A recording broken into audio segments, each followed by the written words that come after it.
로마서 3장 9절부터 20절까지 말씀을 함께 읽겠습니다. 그러면 어떠하냐? 우리는 나으냐? 결코 아니라.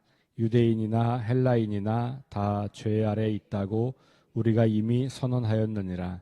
기록된 바 의인은 하나도 없으며 깨닫는 자도 없고 하나님을 찾는 자도 없고 다 치우쳐 함께 무익하게 되고 선을 행하는 자는 없나니 하나도 없도다.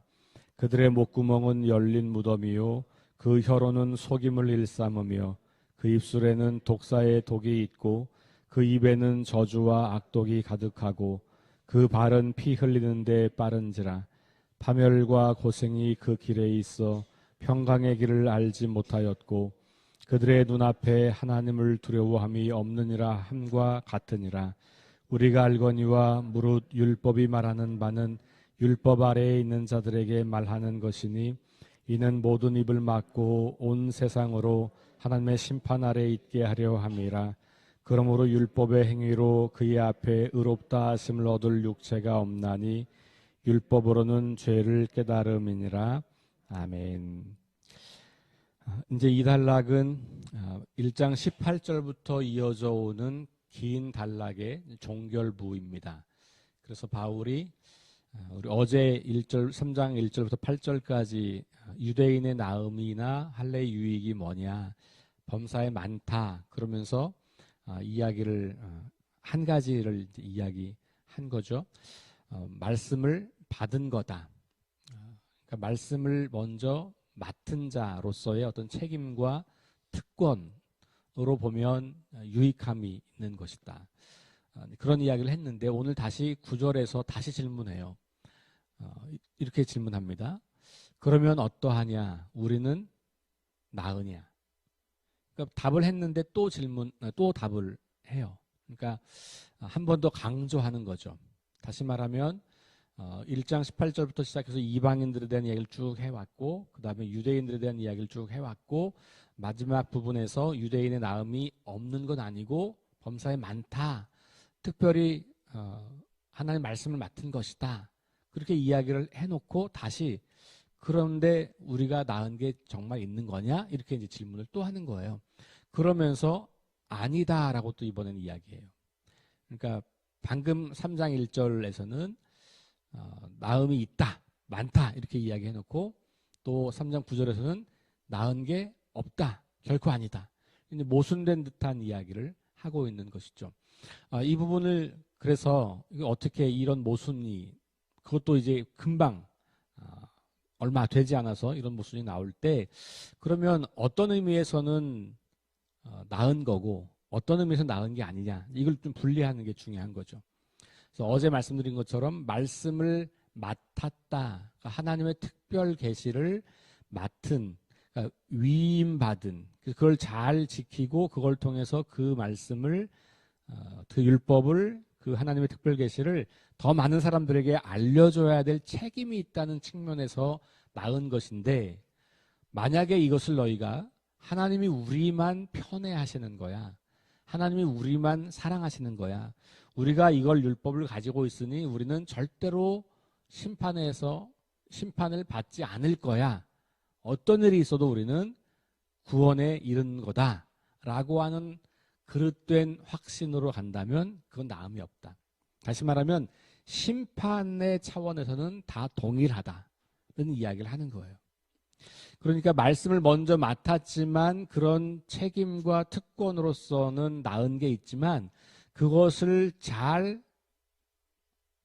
활용해서 하나님이 정말로 원하시는 대로 더 많은 사람들이 율법을 알고 깨닫고 그리고 그 율법대로 살아가고 그래서 하나님의 뜻을 이 땅에서 이루어가는 삶을 제대로 보여주지 않으면 심판에서 예외가 없다. 제가 지금 계속 강조하는 것처럼 여기서 율법의 행위로 구원받지 못한다고 할 때 그 행위가 우리가 그동안 이해했던 것처럼 율법을 하나하나 지키는 행위라기보다는 이 문맥 전체를 보면 율법을 가지고 있고 알고 있고 할례를 받았고 그래서 유대인 신분을 가지고 있다는 것을 여기서는 율법의 행위라고 말하고 있다라고 제가 말씀을 드렸는데 그런 맥락인 거죠. 유대인이기 때문에 저절로 구원받는 거 아니다. 바울은 그 얘기를 지금 계속하고 있는 거예요.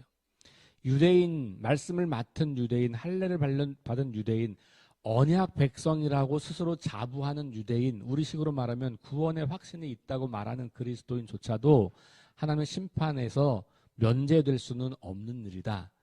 그가 이름이 그리스도인이라고 교회를 잘 출석한다고 세례를 받았다고 헌금을 잘한다고 그런다고 되는 게 아니다. 그 이야기를 하고 있는 거예요. 그러면서 다시 반복하죠. 유대인이나 헬라인이 다 죄 아래에 있다. 그러니까 이게 바울이 이해하는 모든 인간이 예외 없이 죄 아래에 있다는 거고, 동시에 지난 주일 설교로 돌아가면 그렇기 때문에 모든 인간에게 차별 없이 하나님의 복음이 나타난 거예요. 그러니까 하나님 나라 복음은 모든 사람에게 동일해요. 왜냐하면 모든 사람이 다 죄 아래에 있기 때문에. 그러니까 구원의 이 보편성은 죄의 보편성으로부터 출발하는 거예요. 만약 죄가 어떤 사람에게는 심판의 대상이고 어떤 사람은 면제라면 하나님의 이 복음도 차별적으로 오는 거잖아요. 이 사람들한테 그게 필요 없는 거고 이 사람에게만 필요한 거니까. 그러니까 복음의 차별성, 그러니까 복음이 무차별적으로 모든 사람에게 이르르는 거다라고 하는 것은 죄가 모든 사람에게 영향을 끼치고 있다는 것에서 출발한다라고 보시면 돼요. 그러니까 바울의 관점은 너무 분명하고 선명해요. 모든 인간은 다 죄 아래에서 신음하고 고통당하고 그리고 부패했다. 그리고 그것을 자기 힘으로는 그 어떤 것으로도, 심지어 유대인이고 먼저 하나님의 약속을 받았고 먼저 하나님 말씀을 맡았다고 할지라도 하나님은 결국 그들을 나중에 그들의 행위를 보고 보응하신다. 이렇게 이야기하는 거예요. 그런데 그 행위라고 하는 것 속에 바울이 아주 중요하게 이야기하고 있는 것은 뭐냐면 그 행위의 출발이 어디냐? 그 믿음인 거예요. 그러니까 믿음을 통해서 그 믿음이 어떻게 작동하고 있는가? 그러니까 내가 믿고 있는 믿음대로 내가 살아가고 있는가? 그때 말하는 행위, 이것과 율법을 알고 있고 할례를 받았고 유대인이라고 하는 자부심으로서의 어떤 율법의 행위, 이거는 이제 다르게 구별을 해야 되는 거죠. 똑같이 행위라고 되어 있기 때문에 우리가 조금 혼란이 있을 수 있겠지만 바울의 전체 맥락으로 보면 이 구별이 되는 것인 거죠. 그러니까 믿음으로 말미암는 행위, 이거는 우리가 마땅히 따라가야 하는 행위인 거고, 그것이 바로 행위에 따라 보응받는다고 말할 때 그 행위인 거예요. 그러나 유대인으로서의 어떤 신분을 말하는 어떤 그런 것들이라면 그것은 해당이 안 된다. 이렇게 구별을 좀 할 필요가 있는 거죠. 그러니까 다시 바울은 선언을 해요. 모든 사람들이 죄 아래 있다. 그러면서 그거 이미 내가 선언한 거지 않냐. 그러니까 유대인들 너희들도 율법을 알고 있고 할례를 받았다고 해서 하나님이 오래전부터 우리 민족을 선택했고 구원할 거라고 약속했다고 해서 그게 저절로 너희한테 자동적으로 오는 거 아니다. 그 얘기를 하는 거죠. 10절부터 18절까지 나와 있는 이 긴 말씀은 구약 성경을 몇 군데를 인용하는 거예요. 여러분 거기 성경에 보면 기록된 바 의인은 없나니 거기 의인 앞에 제 성경은 니은, 기역 니은의 그 니은이 있어요. 그리고 그걸 밑으로 내려가면 시편 14편 1절 이하 그리고 53편 1절 이하 이렇게 되어 있죠. 그러니까 그 말씀을 인용했다는 거예요. 의인은 없나니 하나도 없다라고 하는 말씀을 이 시편에서 인용해 온 거예요. 그리고 13절 가면 디귿 그들의 목구멍은 열린 무덤이요 이렇게 나와 있고 시편 5편 9절 이렇게 나와 있어요.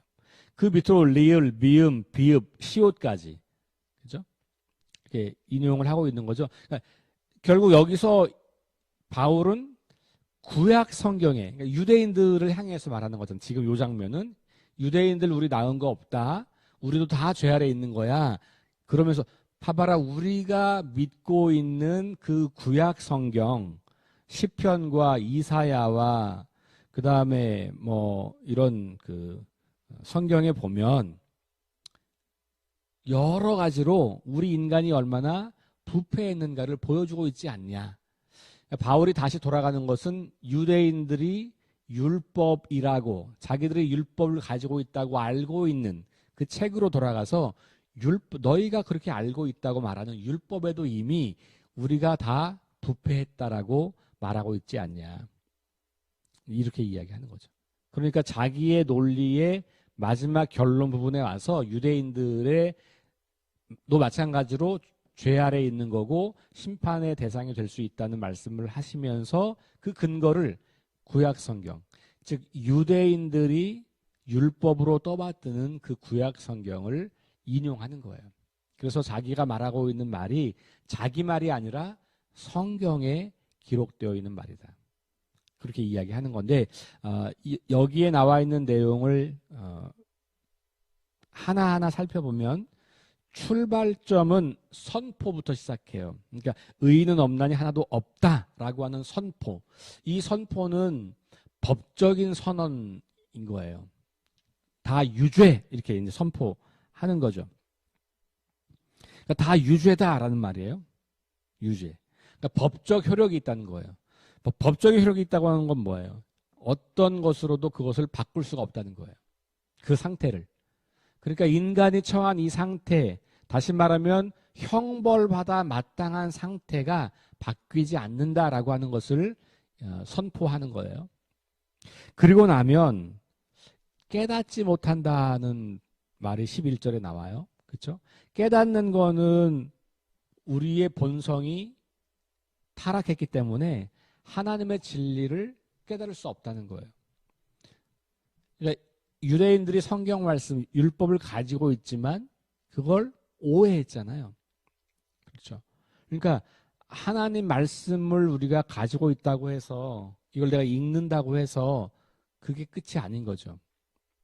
이걸 가지고 내가 잘 깨달아서 그렇게 살아가는 삶이 나타나야 이 성경이 우리한테 능력이 되는 거잖아요. 그러니까 깨닫지 못한다라고 하는 것은 그만큼 우리가 하나님의 진리로부터 멀어져 있다는 거니까 그게 바로 이제 타락했다고 하는 것을 표현하고 있는 하나의 표현이에요. 그러니까 우리는 죄로 가득한 자기 중심성을 가지고 있기 때문에 진리를 보고 진리를 들어도 잘 깨닫지 못하는 거예요. 그러니까 인간의 완전히 부패한 상태에 대한 선언으로부터 시작해서 그 다음에 그 상황을 이제 이야기하는 건데 진리를 깨닫지 못한다는 거예요. 자, 그리고 나면 11절 후반부 그 뒤에 가면 하나님을 찾는 자도 없다라는 이야기를 하죠.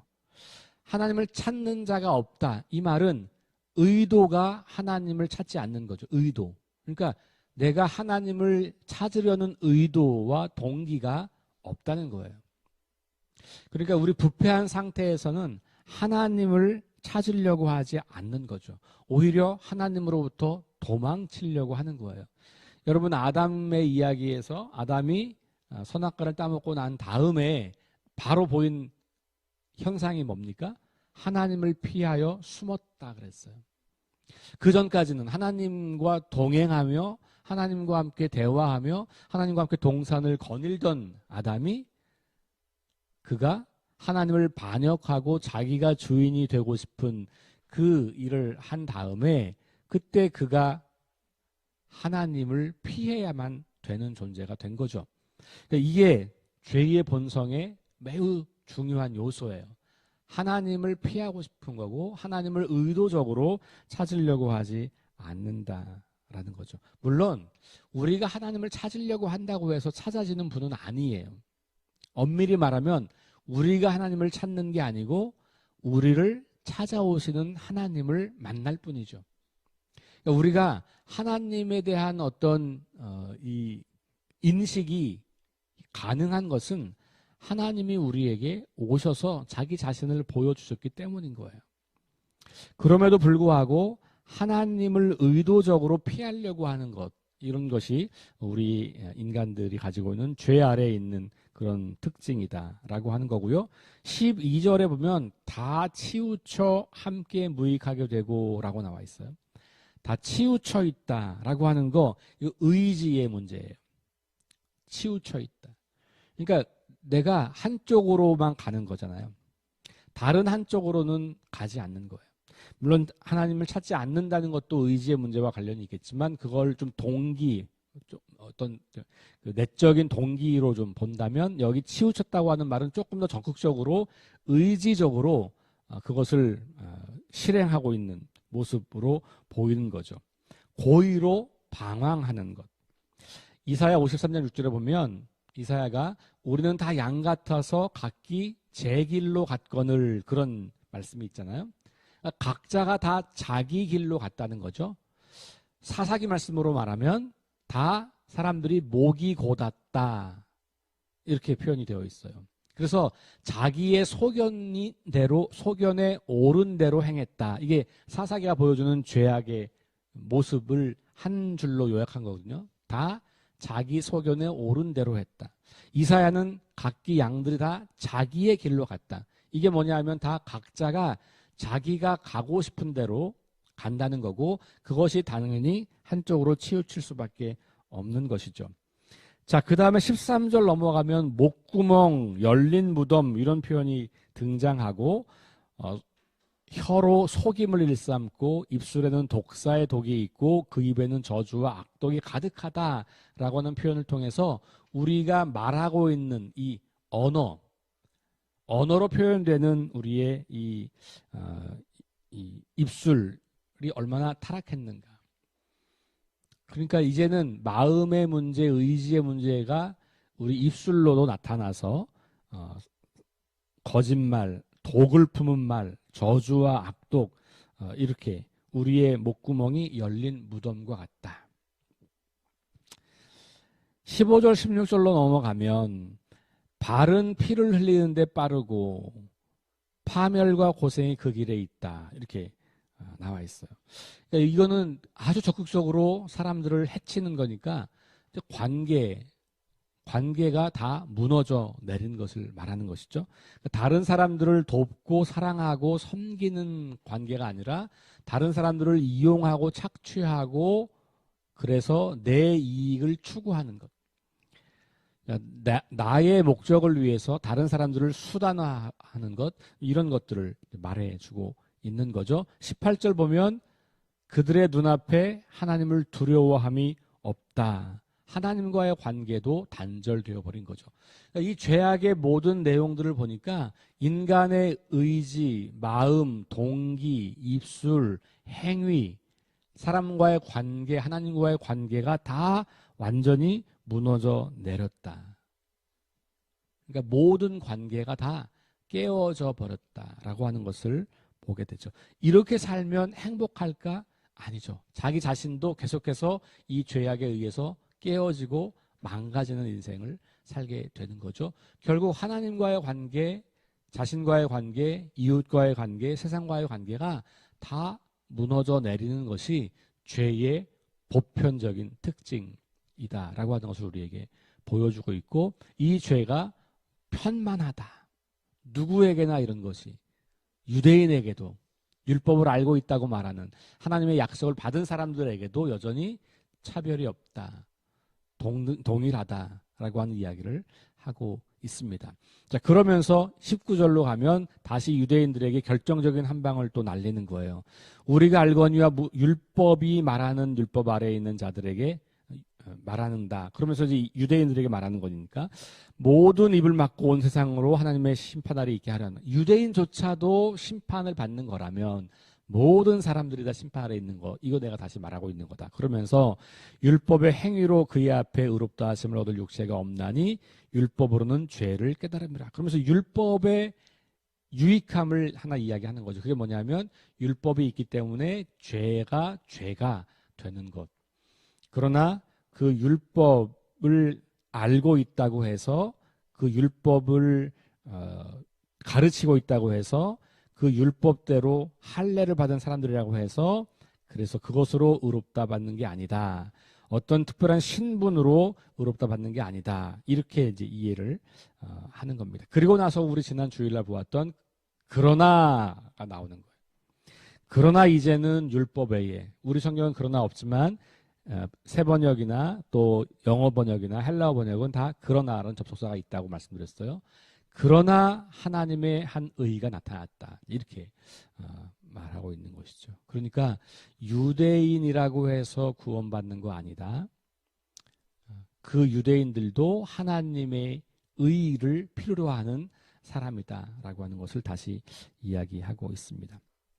자, 오늘 여기서 쭉 열거하고 있는 이런 죄된 모습들, 우리가 비록 하나님의 자녀라고 자부심을 가지고 있고 나는 이미 구원받은 백성이라고 하는 유대인들과 똑같은 그런 어떤 선민의식을 가지고 있다고 할지라도 나는 구원받았어. 이 구원은 절대로 잃어버릴 수 없는 거야 라고 하는 구원의 확신을 가지고 있다고 할지라도 그럼에도 불구하고 우리가 하나님의 의, 예수 그리스도를 통해서 나타나는 하나님의 의로 말미암지 않고는 우리가 온전한 구원에 이르지 못한다고 하는 것을 다시 기억하면서 우리 역시 죄 아래에 놓여져 있었던 존재였고 지금도 그 영향력 아래 있다고 하는 것을 기억하면서 유대인이 율법을 가지고 있지만 하나님의 언약을 갖고 있지만 여전히 죄 아래에 있는 것처럼 우리들도 여전히 그 죄 아래에 있는 존재인 것을 다시 기억하면서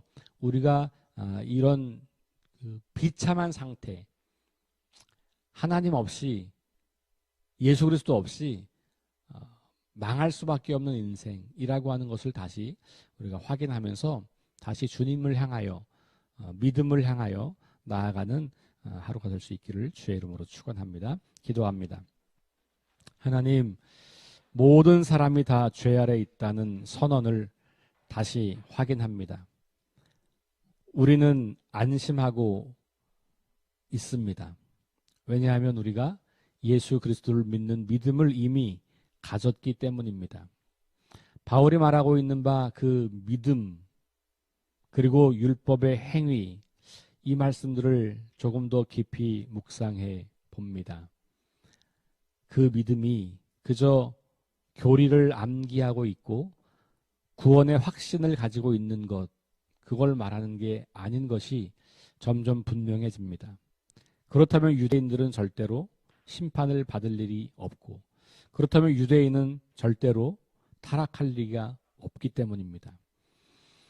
오늘 우리들이 마치 유대인처럼 그렇게 안심하고 있고 선민의식을 가지고 하나님이 우리만 특별히 편애한다고 착각하고 있는 것은 아닌지 다시 겸손한 마음으로 돌아봅니다.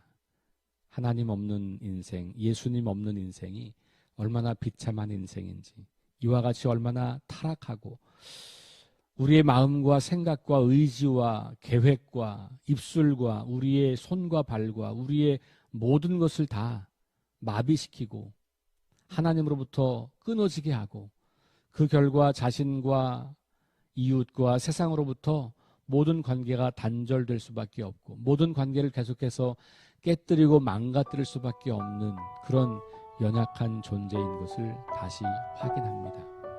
그래서 주님께 다시 요청합니다.